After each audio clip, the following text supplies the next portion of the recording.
दिल्ली की रानी। एक थी रानी। क्योंकि राजा की मौत एक हादसे में हो गई थी, रानी को ही राज्य संभालना पड़ रहा था।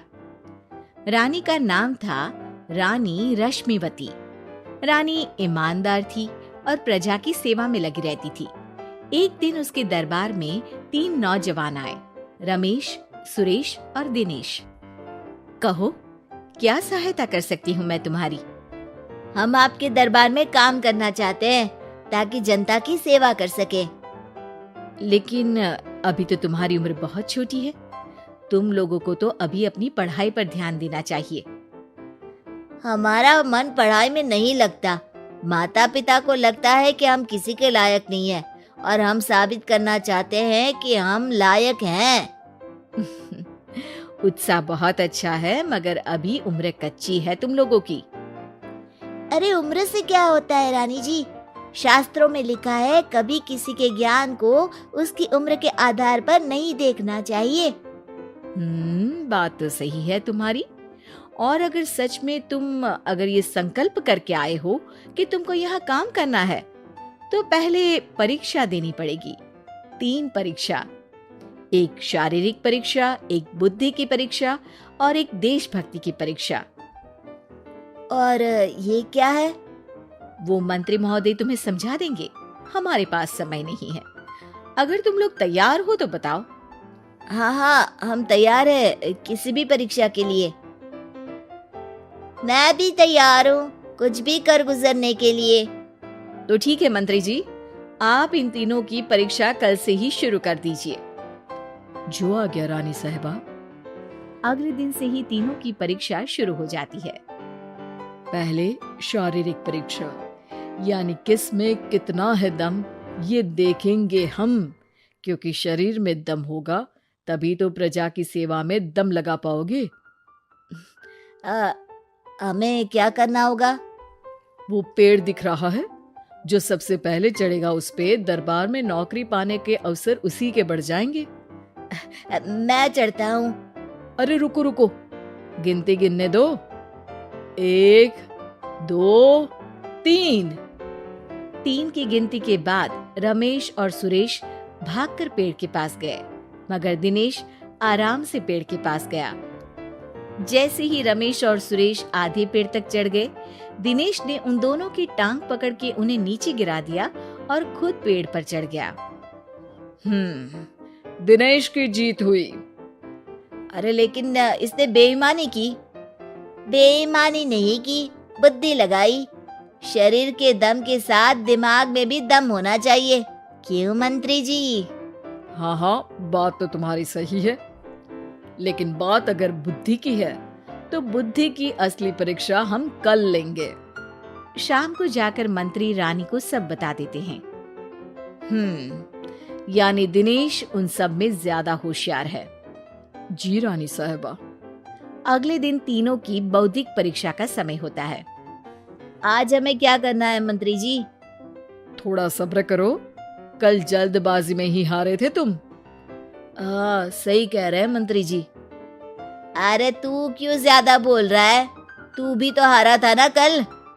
ए दिनेश, ज्यादा होशियार मत बन। अरे लड़ो मत। आज की परीक्षा पर ध्यान दो।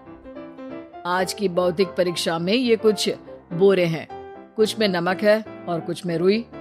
जिसको जो ले जाना है उठा लो। देखते हैं कि कौन जल्दी से कोई भी एक बोरा नदी के उस पार लेकर जाता है। समय शुरू होता है अब। तीनों बोरों की तरफ बढ़ते हैं। सुरेश, नमक की बोरी भारी है, ले जाने में मुश्किल होगी। हाँ, सही कह रहा है। रुई हल्की है, हम दोनों रुई लेकर चलते हैं। अरे भाई, मैं तो नमक लेकर जाऊंगा।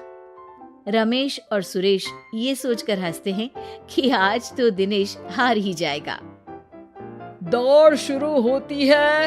1, 2, 3। तीनों नदी की तरफ भागते हैं। रुई में वजन कम होने के कारण रमेश और सुरेश आगे निकल जाते हैं और दिनेश थोड़ा पीछे।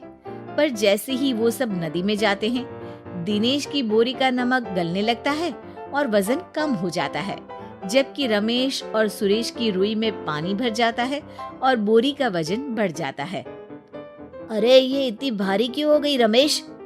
अरे मुझे क्या पता, शायद जादुई बोरी है। अरे लगता है कि हम बेवकूफ बन गए। बने नहीं हो, तुम हो ही बेवकूफ। इतना तो पता होना चाहिए कि पानी में नमक गल जाएगा। दिनेश का पूरा नमक गल जाता है और बोरी खाली हो जाती है। वो जल्दी से रेस पूरी कर लेता है। इस परीक्षा के विजेता भी दिनेश ही हैं। उसने दिमाग लगाकर दिखा दिया कि वो बौद्धिक परीक्षा में भी रमेश और सुरेश से आगे है। अब कल तुम्हारी देशभक्ति की परीक्षा होगी, जो स्वयं रानी माँ लेंगी। रात को फिर मंत्री रानी के पास जाकर बता देते हैं कि आज की परीक्षा में कैसे दिनेश ने अक्लमंदी दिखाई और बौद्धिक परीक्षा में भी उसी की जीत हुई। अरे वाह, दिनेश तो हमारे बहुत काम आ सकता है। हम उत्साहित हैं कल की परीक्षा के लिए। वो तो ठीक है रानी साहिबा, लेकिन हमने सुना है कि पड़ोसी राज्य का राजा आकाशदीप हमारे राज्य की सीमा में घुसपैठ कर रहा है। ये तो चिंता की बात है। हमें जल्द ही कुछ करना चाहिए।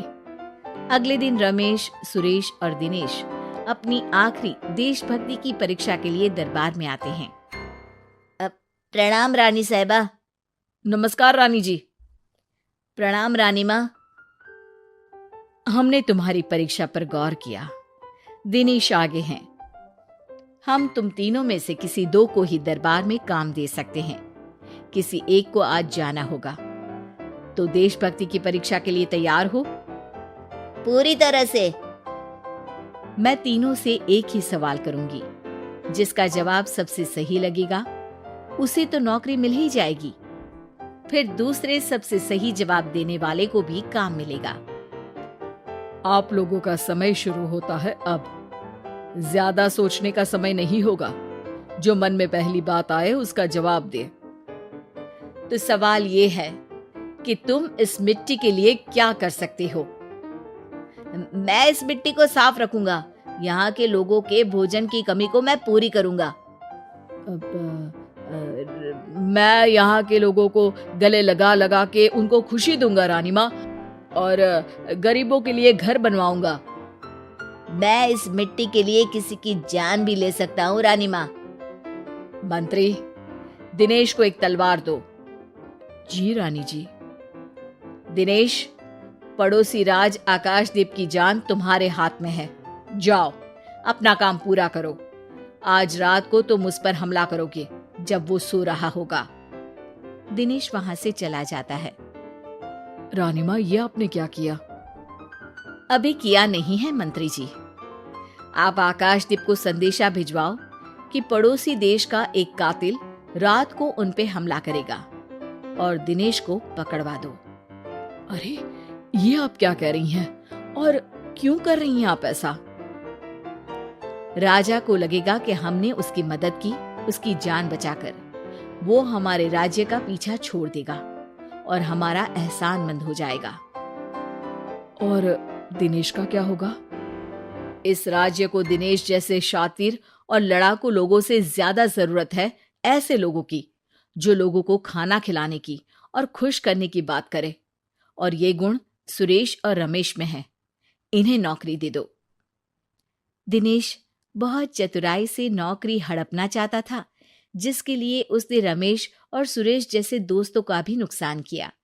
पर रानी ज्यादा चतुर निकली। उसने एक तीर से दो निशाने लगाए। दिनेश जैसे खूंखार युवक को राज्य से बाहर करवा दिया और पड़ोसी राजा आकाशदीप को अपना एहसानमंद कर लिया। पूरा दरबार रानी की जय जयकार कर रहा था। दोस्तों, वीडियो पसंद आई हो तो वीडियो को लाइक और चैनल को सब्सक्राइब करके बेल आइकन को प्रेस कर दें, ताकि ऐसी ही वीडियो आप तक पहुंचती रहे। मिलते हैं कल एक और नई वीडियो के साथ।